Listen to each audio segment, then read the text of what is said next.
بسم اللہ الرحمن الرحیم نحمده ونصلی ونسلم علی رسولہ الکریم اما بعد۔ علامہ علاء الدین حصکفی چند مزید مسائل بیان کر رہے ہیں باب صلاۃ المسافر کے اختتام پر۔ شروع کر کے ایک مسئلہ انہوں نے بتا دیا کہ سافر السلطان و قصرا، سلطان اگر سفر کرتا ہے تو اسے بھی قصر کرنا ہے، اسے بھی قصر کرنا ہے بشرطے کہ وہ مدت مسافت سفر کو کا ارادہ کرے کے ارادے سے نکلا ہو تو اسے بھی قصر کرنا ہے۔ دوسرا مسئلہ دیکھیے، تزوج المسافر ببلد صار مقیما علی الاوجہ، مسافر نے کسی شہر میں شادی کر لی، نکاح کر لیا تو وہ مقیم ہو گیا،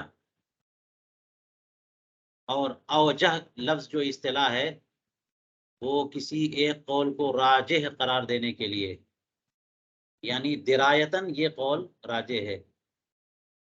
جب اوجہ بولتے ہیں تو اس کا مطلب کیا ہوتا ہے؟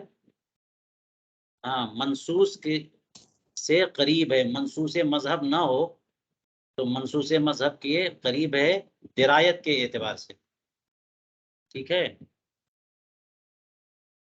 تو یہ الفاظ ترجیح میں ہو گئے۔ اس کا مطلب یہ ہوا کہ ایک قول یہاں پر اور بھی ہو سکتا ہے، وہ کیا کہ مقیم نہیں ہوگا۔ اور جب یہ مسئلہ آیا تھا ہم نے تو آپ کو سیدنا عثمان غنی رضی اللہ تعالیٰ عنہ کا مسئلہ بھی بتایا تھا نا۔ تو کوئی مسافر کسی شہر میں نکاح کر لے تو تأہل ہو جاتا ہے نا، وہاں پہ اس کی اہل رہتی ہیں، تو اس لیے وہ وطن اس کا ہو جاتا ہے۔ اب اس میں بعض لوگوں نے شاید یہ سمجھ لیا کہ شادی کر لیا تو سسرال جو ہے وہ وطن ہو گیا۔ یہ مراد نہیں ہے، جو اس کی اپنی بیوی کو رخصت کرا کے لے کے آ گئے اپنے گھر تو سسرال بھی وطن ہو گیا، ایسی بات نہیں ہے۔ جہاں پہ خاتون رہتی ہیں وہاں پہ قیام کے لیے انہوں نے نکاح کیا، وہیں چھوڑا وہیں رکھا کہ جب وہاں جائیں گے ہمارے لیے رہنے کا انتظام رہے گا، کھانے پینے کا، سکونت کا، اطمینان کے ساتھ رہ سکیں گے، یہ مطلب ہے، ٹھیک ہے؟ تو اس لیے مسافر اگر کسی جگہ شادی کر لے، نکاح کر لے تو وہ مقیم ہو جاتا ہے۔ اس پہ بھی علامہ شامی بات کریں گے۔ تیسرا مسئلہ دیکھیے، طہورت الحائض و بقیہ لمقصدها یومان تتم فی الصحیح، حائضہ پاک ہو گئی اور ابھی اس کی منزل کے لیے 2 دن باقی ہے تو وہ پوری نماز پڑھے گی، قصر نہیں کرے گی، یہ صحیح موقف ہے۔ یہ بھی الفاظ ترجیح میں ہے نا، پھر صحیح کہہ دیا نا، اس کا مطلب یہ ہوا کہ اس میں بھی ایک قول ہے۔ تو بات یہ ہے، آپ نے شروع میں نے بتایا تھا کہ 3 دن کی مسافت کی نیت سے بندہ نکلے گا تو جیسے ہی اپنی آبادی سے باہر نکلے گا مسافر ہو جائے گا، ٹھیک ہے؟ یہ نیت اسی کی معتبر ہے جو نیت کا اہل ہو، لہٰذا بچہ اس نیت سے نکلا تو بچہ نیت کا اہل نہیں ہے، اور حائضہ اگر اس نیت سے نکلی تو وہ یوں اہل نہیں ہے کہ ابھی اس کے اوپر نماز فرض ہی نہیں ہے، وہ مکلف ہی نہیں ہے نماز کی۔ یہ نہیں ہے کہ کوئی اور عذر ہے کہ وہ یہ ایسی ہے حائضہ کے لیے اوپر نماز فرض ہی نہیں ہے، ٹھیک ہے، بلکہ منع ہے، تو نماز کی نیت کی اہل ہے وہ، تو اس لیے اس کی بھی نیت معتبر نہیں ہے۔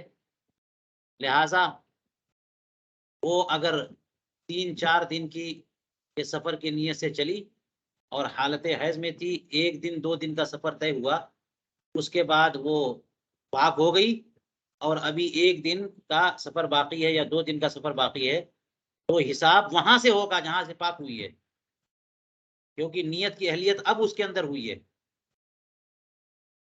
بات سمجھ میں آئی؟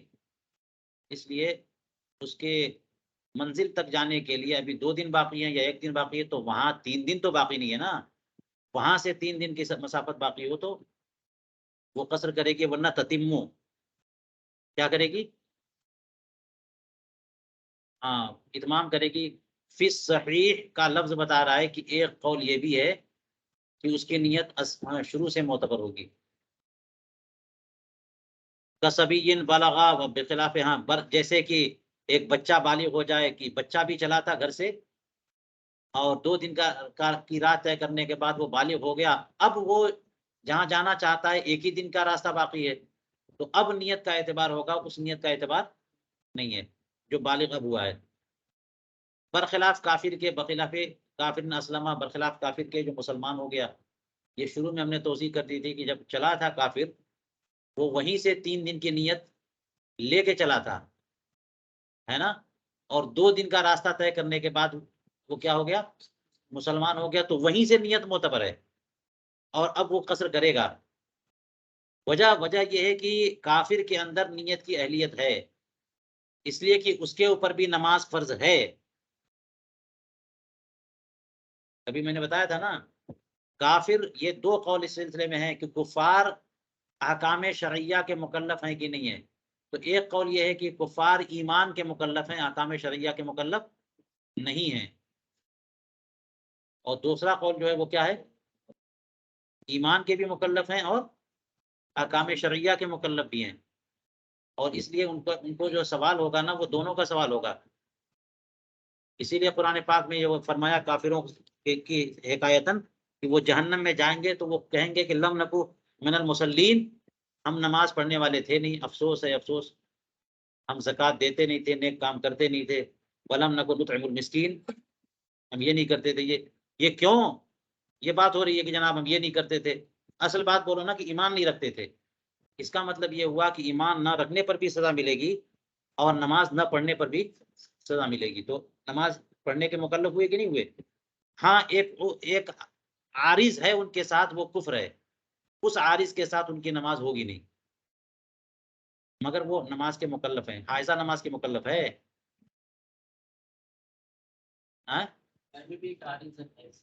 ہاں اسی عارض کی بنیاد پر مگر مکلف نہیں ہے. وہ عارض ہٹ گیا ہاں تو مکلف ہے، اس سے نماز مکمل معاف ہے. کیا کافر سے نماز معاف ہے؟ اگر وہ مکلف ہوتی ہے اور عارض کی بنیاد تو اس کا مطلب اس سے بھی سوال ہوتا اور پھر بعد میں اس کو نماز پڑھنی پڑتی. اس لیے کہا کہ آپ وہ عورت جو ہے نا وہ حالت حیض میں روزے کی مکلف ہے، اس لیے بعد میں اسے روزہ رکھنا پڑ رہا ہے، اور نماز کی مکلف نہیں ہے اس لیے بعد میں نماز نہیں پڑھنی پڑ رہی ہے. کافر نماز کا مکلف ہے. تو اب یہ سب چیزیں ہیں، باتیں اور بھی ہو سکتی ہیں، لیکن چلیے. تو کہتے ہیں کہ کسبین بلغ بخلاف کافر. یہ مسئلہ ہو گیا تیسرا مسئلہ. چلیے چوتھا مسئلہ، عبد مشترک بین مقیم و مسافر. یہ بندہ کیا کرے گا؟ آپ نے تو پڑھ لیا نا کہ ایک بندہ، ایک غلام ہے، وہ اپنے آقا کے تابع ہے، تو اس کا آقا نیت کرے گا تو وہ نیت اس پر بھی نافذ ہوگی. لیکن ایک ایسا غلام ہے جو مقیم اور مسافر دونوں میں وہ مشترک ہے، تو اب گڑبڑ ہوا معاملہ اس کا. وہ کھینچا تانی مقیم جو ہے وہ اقامت کی نیت کر بیٹھا ہے اور ہمارے دوسرے باس جو ہیں وہ سفر کی نیت کر بیٹھے ہیں. وہ کیا ہوگا، ہمارا کیا ہوگا؟ تو کہتے ہیں کہ اس میں ایک صورت یہ ہو سکتی ہے کہ دونوں باری کر لیں. دونوں کیا کر لیں؟ باری. باری کا مطلب یہ ہوتا ہے کہ جناب زید مسافر ہے اور بکر مقیم ہے، دونوں نے مل کے غلام خرید لیا اور یہ کہا کہ ایک دن غلام تمہارے پاس، ایک دن غلام ہمارے پاس. تو جو باری مقیم کی ہوگی اس دن مقیم ہوگا، اور جو باری مسافر کی جس دن ہوگا تو اس دن مسافر والا حکم. تابع نہ ہے یہ. تو اسی کو کہتے ہیں انتہا یا فاصلہ فی نوبت المسافر. اگر دونوں نے باری سیٹ کر لی ہے تو یہ غلام جو ہے مسافر کی باری میں قصر کرے گا اور مقیم کی باری میں نہیں کرے گا. اور اگر دونوں نے وَإِلَّا، اگر دونوں نے باری سیٹ نہیں کی ہے تو پھر کیا ہے؟ فرماتے یفرض علیہ القعود الاول ویتم احتیاطا ولا یأتم بمقیم اصلا. یہ ایک بالکل الگ تھلگ مسئلہ ہے کہ اس کے 2 مالک ہیں اور ان میں سے ایک مقیم ہے اور ایک مسافر ہے، تو من وجہن وہ مقیم بھی ہوا اور من وجہن وہ مسافر بھی ہوا. تو ایسی صورت میں احتیاط یہی نہ ہے کہ وہ مقیم والی نماز پڑھ لے، کیونکہ اگر 2 رکعت پڑھتا ہے اور 4 فرض ہے تو نماز ہی نہیں ہوگی، اور 4 پڑھتا ہے 2 فرض ہے تو قاعدہ اولا کر لیا تو نماز ہو جائے گی۔ تو اس لیے دونوں کا لحاظ کرتے ہوئے اس کے اوپر فرض ہے کہ قعود اول کرے، قعود اول فرض ہے، اور وہ نماز پوری پڑھے گا احتیاطاً، اور کبھی بھی وہ کسی مقیم کی ابتدا نہیں کرے گا، کیونکہ مقیم کی ابتدا کرے گا تو من وجہ مسافر بھی ہے، تو ابتداء المفترض خلف المتنفل ہو سکتا ہے، من وجہ جو ہے وہ قاعدہ اولا کے حق میں، وہ ہوا مما یلغز، اور یہ تو پہلی بھی بن سکتی ہے نا، ہے نا، یہ پہلی بھی ہے، کیسے پہلی ہے دیکھتے ہیں، علامہ شامی کچھ بتائیں گے۔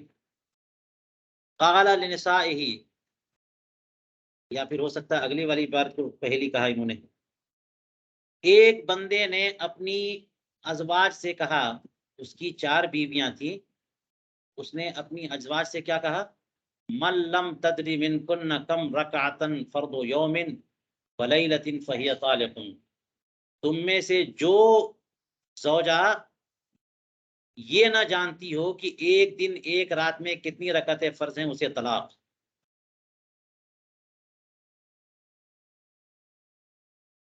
تم میں سے جس کسی کو یہ پتا نہ ہو کہ ایک دن ایک رات میں کتنی رکعتیں فرض ہیں، اسے طلاق۔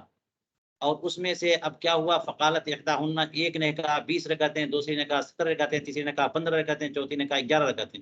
لیجیے جناب، 4 طرح کے جواب آئے تو آپ کہیے گا کہ ضرور ایک غلط ہے، ایک ہی صحیح ہے، 3 تو 3 کو طلاق پڑ جانی چاہیے۔ ایک نے 20 بتایا، دوسری نے 17، اور تیسری نے 15، اور چوتھی نے 11۔ لم یطلقنا، کسی کو طلاق نہیں پڑے گی، سب بچ گئی۔ لأن الأولى ضمت الوتر، کیونکہ پہلی والی نے وطر کو شامل کر لیا ہے نا، کیونکہ وہ والثانیہ، اور دوسری والی نے ترکت و وطر کو چھوڑ دیا تو 17 رکعتیں ہو گئی۔ تیسری والی جمعے کے دن کے بارے میں بات کر رہی ہے، جمعے کے دن کے بارے میں بول رہی ہے وہ کہ 15 رکعتیں ہیں، تو ظہر کی نہیں ہے 15، ظہر 4 کے بجائے 2 ہو گئی۔ اور چوتھی والی مسافر کے بارے میں بات کر رہی ہے، 11 رکعتیں، سب ملا لیجیے، واللہ اعلم۔ اور یہ جو کہا انہوں نے کہ کتنی رکعتیں فرض ہیں ایک دن ایک رات میں، تو پہلی والی نے وطر کو ملایا، تو وہ فرض کیسے ہوئی، وہ تو واجب ہے فرض عملی کی تعبیل میں۔ چلیے یہاں پر در مختار میں مسافر کا بیان مکمل ہوا، اب چلتے ہیں یہاں سے، انہوں نے کہا تھا دوسرا جزیہ دیکھیے، تزوج المسافر ببلد صار مقیما علی الاوجہ، مسافر نے کسی شہر میں شادی کر لی تو وہ مقیم ہو گیا۔ اس پہ علامہ شامی کیا کہہ رہے ہیں، اے بنفس التزوج، محض شادی کر لینے سے، اگرچہ وَإِن لَّمْ يَتَّخِذْهُ وَطَنًا، اگرچہ اسے وطن نہ بنایا ہو اور وہاں رہنے کا اسے کوئی ارادہ نہیں ہے کہ وہ مستقل توطن کر لے گا، بس یہ کہ آتا رہے گا اور جتنے دن اسے رہنا ہوا رہا اور چلا جائے گا۔ شادی کرنے کی وجہ سے وہ کیا ہو گیا، مقیم ہو گیا، اگرچہ وہ اسے وطن نہ بنائے یا 15 دن اقامت کی نیت کرے پھر بھی وہ وطن ہو گیا۔ وَأَمَّا الْمُسَافِرَةُ، یہ تو مرد کی بات ہو گئی نا، مرد نے کسی شہر میں شادی کر لی، عورت نے کسی شہر میں شادی کر لی تو عورت مسافرہ ہے، اس نے کہیں پہ کسی شہر میں شادی کر لی تو یہ بالاتفاق نفس تزوج سے وہ مقیم ہو جائے گی، کیونکہ وہ تو تابع ہے نا، وہ تو بالاتفاق ہے۔ مرد کے معاملے میں اختلاف ہو سکتا ہے، اسی وجہ سے تو علی الاوجہ کہا انہوں نے۔ اس کا مطلب ایک رائے اور ہے، مرد کسی شہر میں شادی کر لے گا تو راجح یہی ہے کہ وہ شادی کی وجہ سے مقیم ہو جائے گا، اور ایک رائے کیا ہے، نہیں ہوگا۔ لیکن عورت اگر کسی شہر میں شادی کر لے گی تو، کیونکہ وہ تابع ہے، شادی کرنے کا مطلب یہ ہے کہ وہ شوہر کے ساتھ رہنے کے لیے کر رہی ہے، اور یہ تو نہیں ہوتا نا عام طور پہ کہ مرد جو ہے کسی سے عورت سے شادی کرتا ہے کہ اس کے گھر میں جا کے رہے، گھر جمائی بن کر کے. کما فی القہستانی، یہ حلبیہ سے. وحکى الزیلعی ھذا الوجه بقیل، یہ جو واما المسافرہ،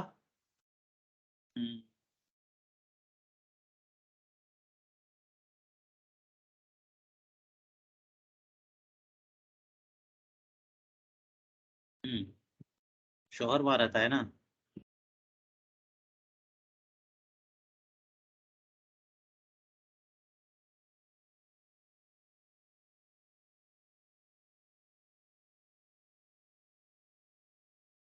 اچھا اب دیکھیے یہاں پر معاملہ کیا ہو گیا. فرماتے وحکى الزیلعی ھذا الوجه بقیل. تبیین الحقائق میں دیکھنا پڑے گا کہ علامہ زیلعی نے اس وجہ کو قیل سے تعبیر کیا ہے. قیل سے، انہوں نے تو اوجہ کہہ دیا ہے نا. علامہ حسکفی نے کیا کہہ دیا ہے؟ کس کو؟ کہ کسی بندے نے کہیں پہ شادی کر لی تو وہ مقیم ہو گیا، لیکن اسی بات کو علامہ زیلعی نے قیل کہہ دیا ہے. تو اوجہ جس کو کہیں گے وہ ترجیح دے رہے ہیں اس کو، اور اگر قیل کہہ دیا تو اسے مرجوع قرار دے رہے ہیں. اس لیے فرماتے فظاہرہ ترجیح المقابل. جب لفظ قیل سے اسی مسئلے کی تعبیر کی ہے تو اس سے ظاہر یہ ہوتا ہے کہ جو دوسرا والا قول ہے نا مقابل، اس کو وہ ترجیح دینا چاہ رہے ہیں. اگر یہ بات ہو گئی تو ترجیح میں بھی اختلاف ہو گیا. صرف دو قول نہیں ہوئے بلکہ ترجیح میں بھی اختلاف ہو گیا. بعض لوگوں نے اس کو ترجیح دی، بعض لوگوں نے اس کو ترجیح دی. ٹھیک ہے، یہ علامہ طحطاوی نے فرمایا. اقول علامہ شامی کہتے ہیں قد یقال لا یصیر مقیما، یہ بھی کہا گیا ہے لیکن انہوں نے قد یقال سے تعبیر کیا کہ شادی، محض شادی کرنے کی وجہ سے مقیم نہیں ہوگا اگر اس کو 15 دن سے پہلے پہلے نکلنا ہو.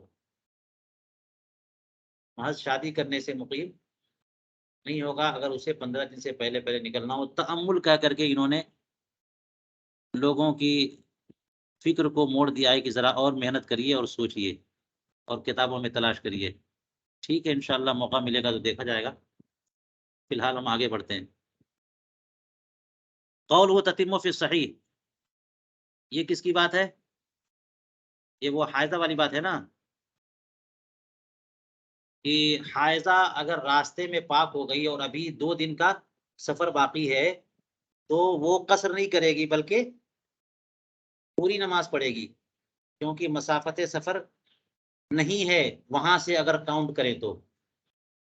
جیسے کہ مسئلہ بچے کا ہے کہ وہ راستے میں بالغ ہو جائے، تو یہ جو فی صحیح کہہ دیا ہے، میں نے بتایا تھا کہ اس صحیح کہہ دینے سے پتہ چلا کہ اس میں بھی 2 قول ہیں. قضا فی ظہیریہ، یہ ظہیریہ کے مطابق ہے، لیکن علامہ طحطاوی فرماتے ہیں کہ وَكَأَنَّهُ لِسُقُوطِ الصَّلَاةِ عَنْهَا فِي مَا مَضَىٰ لَمْ يُعْتَبَرْ حُكْمُ السَّفَرِ فِيهِ. کیونکہ فیما مضا، جتنا سفر کا حصہ گزر چکا ہے اس میں تو نماز اسے ساقط ہے نا، تو گویا کہ نماز ساقط ہو جانے کی وجہ سے سفر کا حکم اس دورانیے میں معتبر ہی نہیں ہے. نماز اس کے اوپر مشروع ہی نہیں ہے، تو وہ دورانیہ جو تھا اس میں اس کی نیت معتبر نہیں ہے، وہ نیت کی اہل نہیں ہے. فلما تأہلت للاداء اعتبر من وقته، تو جب سے وہ ادا کی اہل ہوئی ہے اس وقت سے اس کا اعتبار ہوگا اور نیت اب معتبر ہے. بات سمجھ میں آئی؟ یہ وجہ قولو کسبین بلغ فی اثناء الطریق، بالکل وہی معاملہ ہے. شروع تو کر لیا تھا سفر پہلے ہی، لیکن راستے میں بچہ بالغ ہو گیا. وقت بقیہ، اور ابھی اس کو اپنی منزل میں 3 دن کی مسافت سے کم کا حصہ باقی ہے، تو وہ بھی کیا کرے گا؟ یتیمو ولا یعتبر فی ما مضى، اور جو وقت گزر گیا اس کا کیوں؟ لعدم تکلیفی فی، کیونکہ اس دورانیے میں یہ مکلف نہیں تھا. بخلاف کافر اسلم، یہ تفصیل کر چکا ہوں میں. فإنه يقصر، وہ قصر کرے گا، وجہ بتا چکا ہوں. درر میں فرمایا لأن نیته معتبرہ فکان مسافر من، تو وہ شروع سے ہی مسافر مانا جاتا ہے برخلاف سبھی کے. فإنه من هذا الوقت، وہ اب مسافر مانا جا رہا ہے. اور ایک قیل اس سلسلے میں یہ ہے کہ دونوں پوری پڑھیں گے، ہے نا، یعنی سبھی بھی اور مسافر بھی، یہ دونوں پوری پڑھیں گے. اس کو بھی سبھی سے ملحق کر دیا جائے گا. ٹھیک ہے، سبھی سے کافر کو بھی کیا کر دیا جائے گا، ملک کر دیا جائے. وقیلا، اور ایک اور قول ہے کہ دونوں قصر کریں گے، جیسے مسافر کافر قصر کرے گا اسی طرح سے سبھی بھی قصر کرے گا، کیونکہ نماز بچے کی مشروع ہے، نماز کا مکلف نہیں ہے، لیکن وہ نماز پڑھے گا تو نماز ہو جاتی ہے نا. والمختار الاول، اور مختار پہلا والا ہے، ان دونوں قیل سے پہلا والا جو قول ہے. کما فی البحر وغیرہ من الخلاصہ. شرم بلالیہ میں فرمایا ولا یخفى ان الحائض لا تنزل عن رتبۃ الذی اسلم فکان حقه القصر مثله. اب حائضہ کو کیوں الگ کر رہے ہیں؟ تو کہتے ہیں شرم بلالیہ میں فرمایا علامہ حسن شرم بلالی نے کہ یہ بات پوشیدہ نہیں ہے کہ حائضہ کافر سے گئی گزری تو نہیں ہے نا. وہ جو کافر جو مسلمان ہو گیا، وہ مسلمان ہو کے بڑا اچھا کام کیا، لیکن حائضہ تو پہلے سے مسلمان ہے، تو اس کا مقام تو اس سے بھی بلند ہونا چاہیے. تو اس کافر کو آپ اہلیت دے رہے ہیں نیت کی، اور اس کو اہلیت نہیں دے رہے ہیں، تو تھوڑا سا عجیب سا لگ رہا ہے. بات سمجھ آ رہی ہے؟ اس لیے اس کی بھی نیت معتبر مانیے.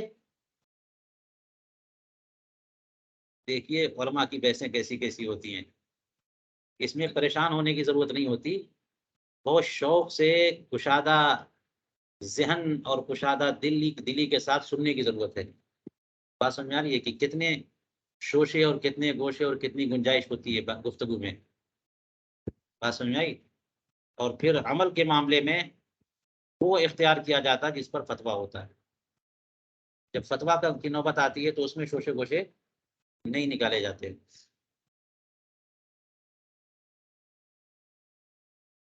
چلیے کہتے ہیں کہ ولا یخفى ان الحائض لا تنزل عن رتبۃ الذی اسلم فکان حقه القصر، تو اسے بھی تو قصر کا حق ہونا چاہیے اس مسلمان کی طرح.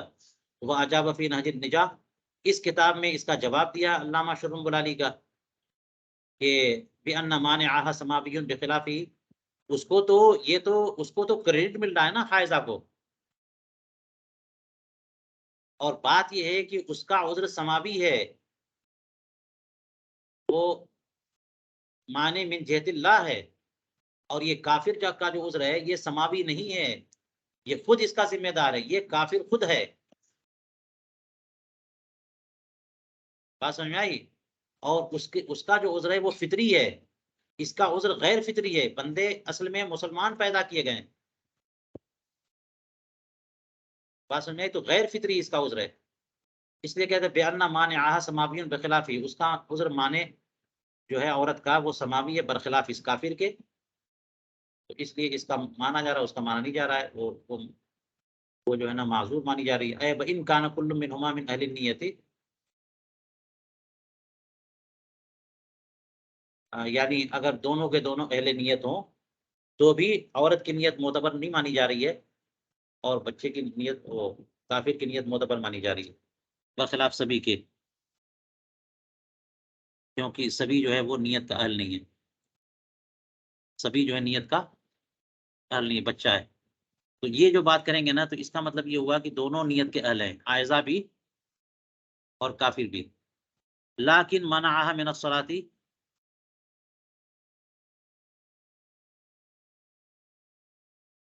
ہاں جو حائضہ ہے وہ بھی نیت کی اہل ہے، لیکن اس کو نماز سے کس نے روکا؟ اس کو نماز سے روکا ایسی چیز نے جو اس کی طرف سے نہیں ہے. کافر کو نماز سے روکا ایسی چیز نے جو اسی کی وجہ سے ہے، وہ کفر ہے. اور حائضہ کو نماز سے کس نے روکا؟ حیض نے، اس میں اس کا دخل نہیں ہے. فلغت نیتها من الاول، اس لیے اس کی نیت شروع سے لغو ہو گئی برخلاف کافر کے. فإنه قادر، کیونکہ عورت اس بات پر قادر نہیں تھی کہ شروع سے ہی وہ حیض کو کینسل کر دیتی، اور کافر جو اس بات پر قادر تھا کہ وہ شروع سے ہی کفر کا ازالہ کر دیتا، بخلاف الکافر فإنه قادر على ازالة المانع من الابتداء فصحت نیت، اس لیے اس کی نیت درست. اگلا مسئلہ تھا کیا؟ عبد مشترک والا نا. تو چلیے کہتے ہیں کہ ایک غلام مشترک ہے زید اور بکر کے درمیان، زید نے مسافرت کی نیت کر لی عبد نے، اور بکر نے مقیم ہونے کی نیت کر لی، یعنی ایک مقیم ہے ایک مسافر ہے. کہتے ہیں ای اذا سافر العبد مع سیدیہ، غلام جو ہے وہ دونوں سرداروں کے ساتھ نکل گیا، دونوں مالکوں کے ساتھ، تو ان میں سے ایک نے اقامت کی نیت کر لی، دوسرے نے نہیں کی. قولوا وَإِلَّا، یعنی اگر دونوں نے باری، وَإِن لَّمْ يَتَهَايَعَا فِي خِدمَتِهِ، اگر اس غلام کو خدمت میں رکھنے کے معاملے میں انہوں نے باری متعین نہیں کی ہے، مشترک ہے، تو یہی نہ کریں گے کہ بھائی ایک دن تم رکھ لو ایک دن میں رکھ لوں، اور انہوں نے باری متعین نہیں کی کہ چلو جب تم کو ضرورت پڑے تم لے لینا اور جب مجھ کو ضرورت پڑے گی میں بلا لوں گا، اس طرح کر لیا انہوں نے. تو کہتے ہیں کہ ایسی صورت میں اسے کون سی نماز پڑھنے کی؟ احتیاط والی نماز پڑھنی پڑے گی. یفرض علیہ القعود علی راس الرکعتین، 2 رکعتوں پر اسے قاعدہ کرنا فرض ہوگا اور احتیاطاً پوری نماز پڑھے گا، کیونکہ من وجہ مسافر من وجہ مقیم شرع المنیہ، اور کبھی بھی وہ مقیم کی اتباع نہیں کرے گا، اقتداء نہیں کرے گا. شرح منیہ میں لکھا ہے کہ اعلی ھذا فلا یجوز له الاقتداء بالمقیم، تو کبھی بھی مقیم کی اقتداء اس کے لیے جائز نہیں ہے، اسے معلوم رکھنا چاہیے. یعنی مطلقاً سے مراد نہ وقت میں نہ بعد وقت. آپ کو پتہ ہے نا کہ مسافر کو مقیم کی اقتداء کی اجازت ہوتی ہے وقت میں، بعد وقت اجازت نہیں، لیکن اس کو کبھی بھی جائز نہیں ہے. ولا فی الشفع الاول ولا الثانی، نہ پہلے شفعے میں نہ دوسرے والے میں. اور اس کی وجہ ہو سکتا ہے وہ ہو جو کہ ہمارے شیخ نے افادہ کیا، یہ صاحب منیہ کہہ رہے، شرح منیہ، کہ ان مقتضا کون یتم احتیاطا ان تكون القاعدة الثانية في يقضي فرضا الحاقا له بالقیم کیا ہے بالمقیم. ہاں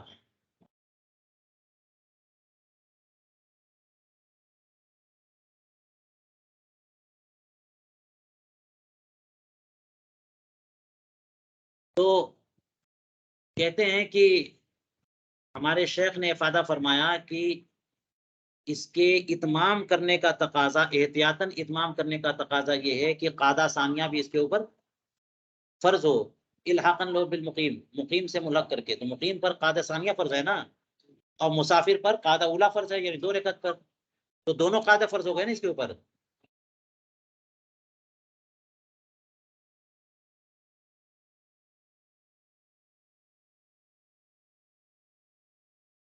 تو فرماتے ہیں وقد قلنا ان القاعدۃ الاولى فرض علی، تو پہلا والا قاعدہ تو اس کے اوپر فرض ہے ہی، مسافر سے الحاق، مسافر ہونے کی بنیاد پر اور مقیم ہونے کی بنیاد پر دوسرا قاعدہ بھی فرض ہے. فَإِذَا اقْتَدَىٰ بِالْمُقِيمِ، تو جب وہ کسی مقیم کی اقتداء کرے گا تو لازم کیا آئے گا؟ اقتداء المفترض بالمتنفل فی القاعدۃ الاولی. بات کلیئر ہو گئی؟ اقول، فرماتے ہیں لیکن قول شارح المنیہ وعلی ھذا، یہ شارح منیہ نے وعلی ھذا کہا تھا یہاں پہ نا، وعلی ھذا الی آخرہ ہیں. فرماتے ہیں کہ شارح منیہ کا وعلی ھذا کہنا اس سے ظاہر ہوتا ہے کہ یہ ان کی اپنی تفریح ہے، علی وجہ البحث.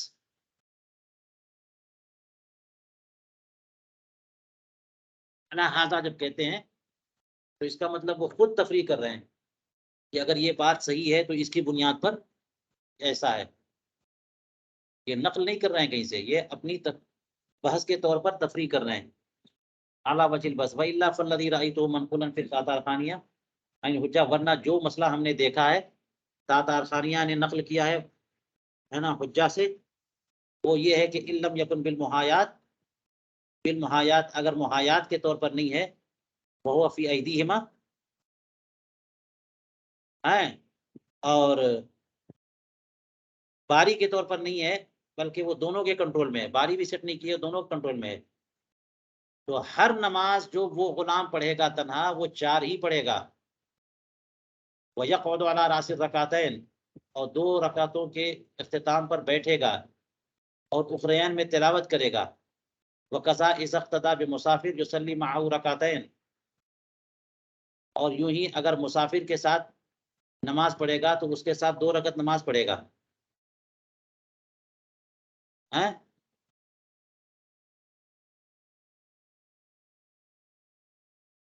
وفی قراءتی فی الرکعتین اختلاف، اب اس کے ساتھ 2 ہی پڑھے گا اور پھر اس کے بعد بھی 2 رکعت اپنی ادا کرے گا کہ نہیں کرے گا، اس میں اختلاف ہے۔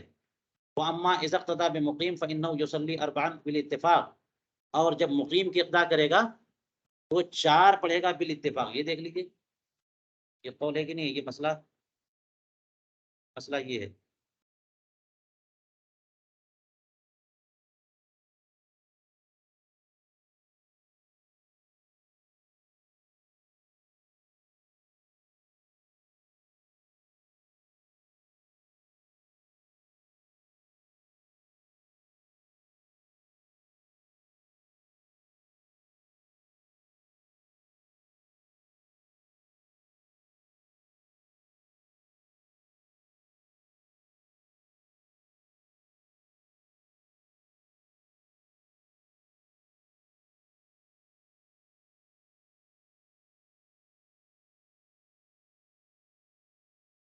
تو یہ انہوں نے جو کہہ دیا تھا کہ مقیم کی اتباع ہی نہیں کرے گا، یہ اعلیٰ وجہ البحث ہے، ورنہ تاتارخانیہ میں جو جزیہ منقول ہے وہ یہ ہے کہ مقیم کی جب اقتدا کرے گا تو بالاتفاق 4 پڑھے گا، اس کا مطلب مقیم کی اقتدا کر سکتا ہے۔ اچھا چلیے، علامہ حسکفی نے فرما دیا تھا کہ یہ لغز ہے، یہ ایک فقہی پہیلی کے طور پر اسے یاد رکھا جا سکتا ہے، یعنی کئی جہتوں سے۔ اور وہ کیا جہتیں ہیں، پہلی کیسے بنی، کہ یوں کہا جا سکتا ہے کہ ایو شخص یصلی فرضہ اربعا ویفترض علیہ القعود الاول کالثانی، کون وہ شخص ہے کہ 4 رکعت فرض پڑھے گا اور اس کے اوپر قاعدہ اولا بھی فرض ہے، جیسے تو قاعدہ آخرہ۔ ایک ایسا شخص بتائیے کہ 4 رکعت پڑھنا ہے اور قاعدہ ثانیہ کی طرح قاعدہ اولا بھی فرض ہے، بتائیے کون ہے وہ؟ کوئی ملے گا ہی نہیں، ڈھونڈتے رہ جائیے گا۔ تو ملے گا وہی ایک غلام ہے جو مشترک ہے مقیم اور مسافر کے درمیان، اور دونوں نے باری بھی طے نہیں کی ہے، وہی ایک غلام ہوگا کہ اس کو قاعدہ اولا بھی فرض ہوگا اور قاعدہ آخرہ بھی فرض ہوگا۔ ایک پہلی ہو گئی، دوسری پہلی لے لیجئے، وَأَيُّ شَخْصٍ لَا يَصِحُّ اقْتِدَاؤُهُ بِالْمُقِيمِ فِي الْوَقْتِ، کون وہ شخص ہے کہ مقیم کی اقتدا وقت میں نہیں کر سکتا؟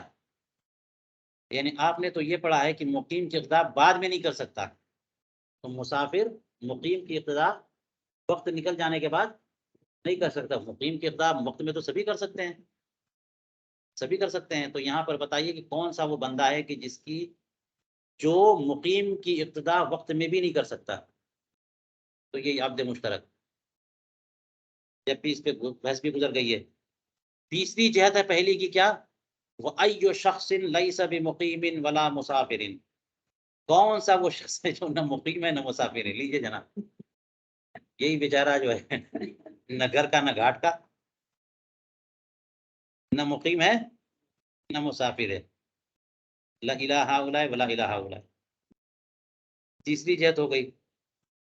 وَيُقَالُ فِي سُورَةِ التَّحَايُّ، اور باری والی صورت میں کہا جا سکتا ہے کہ ایو شخص یتم یوما ویقصر یوما، ایک ایسا شخص بتائیے جو ایک دن نماز پوری پڑھے گا اور دوسرے دن قصر کرنا ہے، یہی ہوگا اور کوئی نہیں ہوگا۔ قولہ، انہوں نے جو یہ کہا کہ پہلی والی خاتون نے جو یہ بتایا تھا کہ ایک دن ایک رات میں 20 رکعتیں فرض ہیں، تو انہوں نے وتر کو ملا لیا تھا، وہی صادقۃ، اور انہوں نے وتر کو جو شامل کر لیا اس میں وہ سچی ہیں، لأنہ فرض عملی، کیونکہ وہ فرض عملی ہے۔ آپ نے پڑھ لیا نا، کبھی کبھی واجب کو فرض کے مقابل لے کر کے نوافل میں ڈال دیا جاتا ہے، کیونکہ فرض اعتقادی نہیں ہے، تو واجب کو کہاں پہ ڈال دیتے ہیں، نوافل میں، اور کبھی کبھی فرض کو ہے نا واجب کو فرض عملی میں اشتراک ہونے کی بنیاد پر فرض میں ڈال دیتے ہیں۔ یہ علماء کا فقہا کا الگ الگ طریقہ، یہ وقت وقت پہ یہ بات سمجھ میں آنی چاہیے۔ فرماتے ہیں کہ وہی صادقۃ لأنہ فرض عملی ويحمل الفرض في كلام الزوج على ما يلزم على ما یلزم،